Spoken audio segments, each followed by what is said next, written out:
Bila shaka ni mzima wa afya, mtazamaji wa Niyako TV. Jina langu ni Saidi Ali Enjoy. Ni kusitu endelee kutufuatilia kupitia mitandao yetu ya kijamii kama vile Facebook, Instagram na YouTube kama Niyako TV.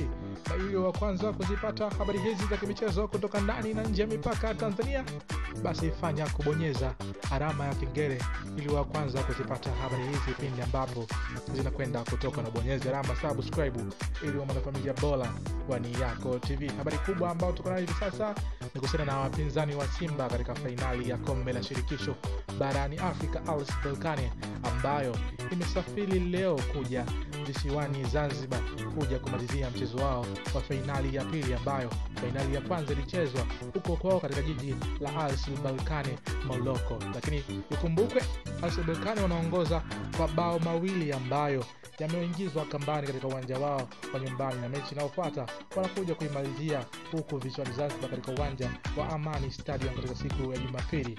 Na ikumbukwe RS Berkane wako mbele kwa mabao mawili. Je, Simba ataweza kuchomoa? Na hii kuchelewa kuja kwao inaweza kusaidia chochote? Tusubiri tuone baada ya mechi. Sisi ni yako tutakuja kukujuza matokeo yatakayojiri baada ya fainali hiyo.